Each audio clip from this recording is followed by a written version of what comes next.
Hadirin, 13 tahun saya mencari ilmu itu. Kalau sekarang saya berbicara di sini, bukan karena saya bisa, saya bukan siapa-siapa, saya bukan kiai. Kalau saya dipanggil ustadz, ya itulah karena banyak yang manggil saja. Karena saya pernah berjanji, suatu saat kalau saya bisa menemukan yang saya cari, saya akan wakafkan diri saya untuk menolong orang-orang yang pernah sama seperti saya. Saya sholat dulu, Allahu Akbar. Begitu Allahu Akbar, pikiran saya mulai jalan kemana-mana, mengingat pekerjaan saya, mengingat semua masalah hidup saya, rumah saya, mobil saya, kantor saya, kesibukan saya. Itu sholat saya dulu. Ternyata selama sholat seperti itu, sholat hanya gugur dari kewajiban, tidak merasakan kenikmatan apa-apa dalam sholat.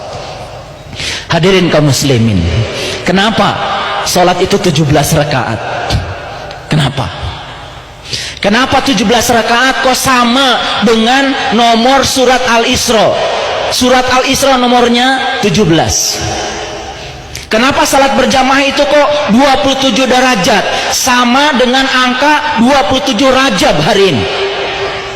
Mengapa? Mengapa?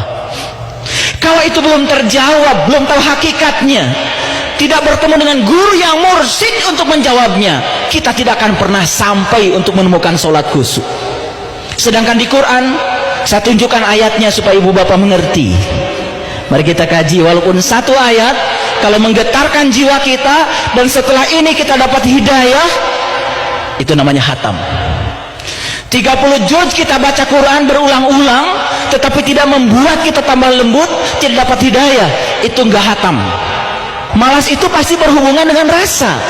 Malas makan karena yang mau dimakan tidak menarik. Malas makan karena yang mau dimakan bukan selera kita. Malas makan. Sholat juga bisa malas. Saya dulu terus terang saja, waktu kecil saya sholat karena takut orang tua. Sudah tua saya sholat karena saya takut neraka. Bukan karena saya butuh sholat, bukan karena saya merasakan kenikmatan sholat. Bahkan saya tidak enak kalau tidak sholat, karena biasa sholat, bukan karena merasakan nikmatnya sholat. Ini harus dilakukan revolusi. Jangan cuma sekedar ikut peringatan Isra Mi'raj dari tahun ke tahun, itu saja, tidak meningkat kualitas spiritual kita. Baik, kita teruskan. Jadi yang pertama, dia suka sholat tapi sholatnya malas. Itu yang pertama. Yang kedua, kata Allah, yura'unan nas, suka sholat tapi sholatnya ria. Ria itu kalau bahasa fikih ada dua, ada ria nifak, ada ria adat. Ria nifak, melakukan sesuatu karena ada muatan, ada harapan. Contoh, biasanya gak tahajud, begitu banyak masalah jadi tahajud.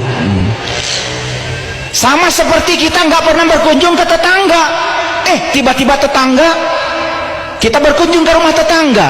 Apa kata tetangga kita? Tumben. Betul nggak? Iya. Biasanya nggak pernah berkunjung ke rumah kita, dia berkunjung sekali ke rumah kita.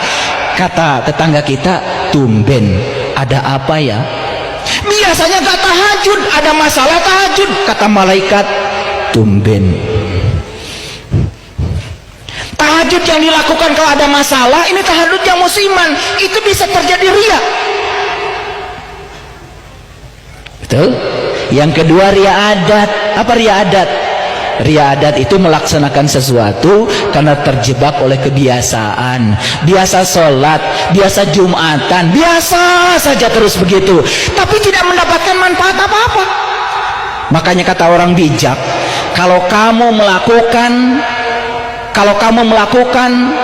apa yang selalu kamu lakukan, maka kamu akan mendapatkan apa yang selalu kamu dapatkan. Jika kamu melakukan apa yang selalu kamu lakukan, kamu akan mendapatkan seperti apa yang kamu dapatkan. Sholat tidak diperbaharui, nafasnya di mana, pikirannya di mana, gerakannya di mana. Subhanallah, saya ngajarkan sholat pada ribuan orang yang tadinya nafasnya bengek, fungsi paru-parunya naik bisa sampai 60%. Hanya paru-paru saja itu, belum lagi gerakan-gerakan tangan yang luar biasa. Saya punya banyak murid yang sudah belajar sholat khusyuk dengan saya. Sebagian besar bahkan justru dokter